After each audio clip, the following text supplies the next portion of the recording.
Đố bên ông Hà bắn nhanh hơn bên này á.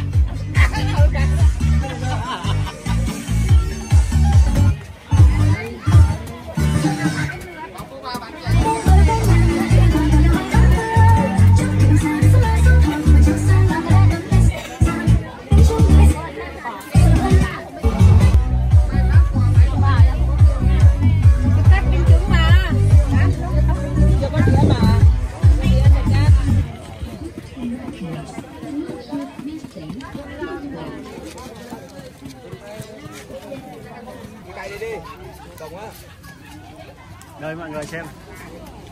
Đấy, tí nữa mình sẽ quay cho các cậu cựu chiến binh trò chơi các loại trò chơi dân gian mọi người. Hiện tại đang trang trí thôi này. Chưa xong. Bên này không biết là nấu món gì đây. Bò. Bò.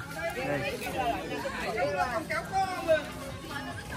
Đây chị đang chở gia vị này.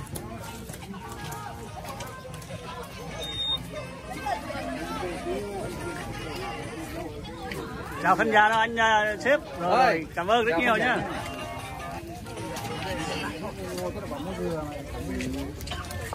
Đây, quà đấy mọi người.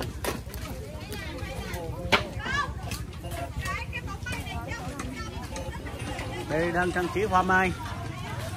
Thực chất đây không phải là cây hoa mai đâu mà họ tạo ra thôi nha mọi người.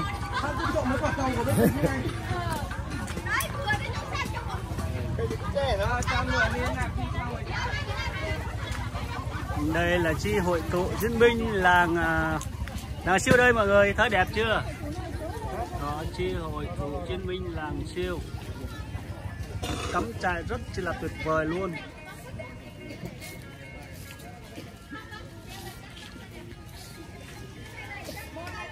Đấy, một không gian rất là thoải mái.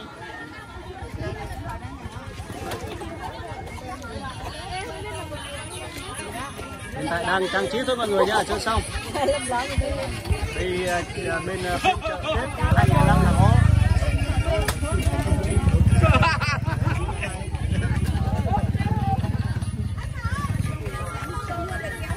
Thép à? Thép vừa đây đây đang chuẩn bị ẩm thực gì đây? Cô vừa thép ở đây, thép ở đây mà. Kem đây. Tại đang chuẩn bị thôi mọi người, chưa xong. Đây bên này đang có tặng sách đây. Tặng sách món gà nướng chuối để cúng. Dài không? Đây là rất nhiều phóng viên này.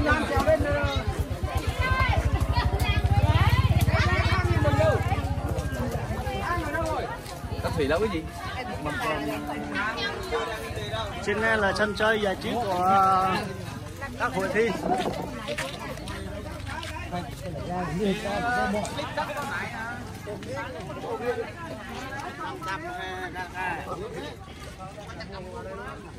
Bên này đang lọc ráp chơi xong này.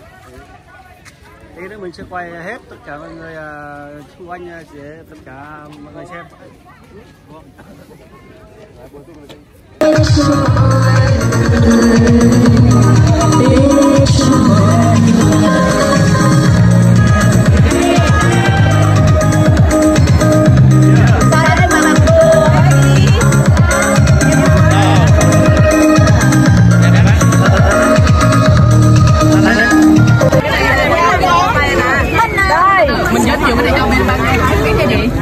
Người ta không có thuyết trình. Cái này là phiếu nhiều nhất đấy mọi người.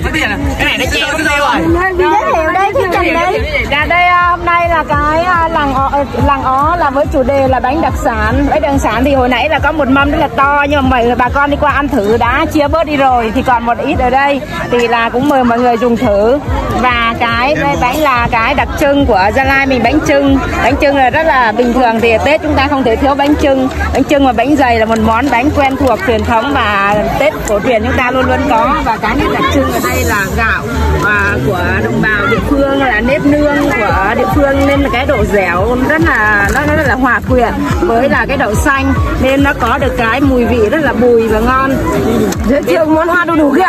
Bên cạnh đấy là kèm theo là cái món rau là lá mì và hoa đu đủ là cái món truyền thống của bà con địa phương. Em thử món đó không? Đó là cái món này tuy nó đơn giản nhưng là cái món đặc trưng, rất là bà con địa phương và những người thực khách đến là rất là thích ăn cái món này.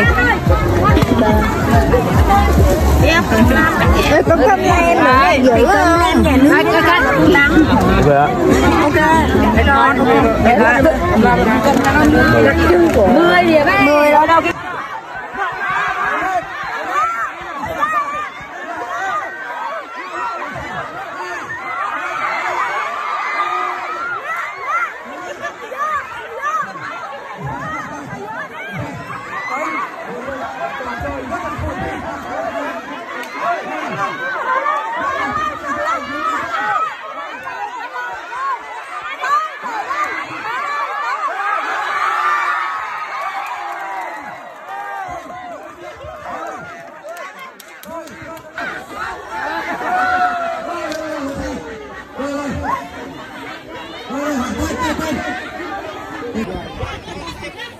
Được chưa?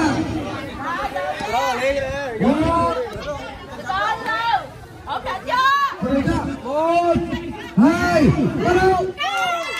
Hãy subscribe cho kênh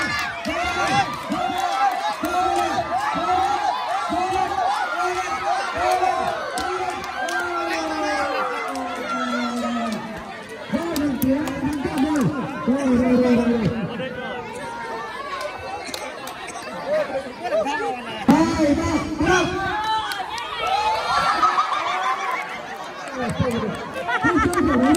Gõ để không bỏ lỡ những video hấp dẫn.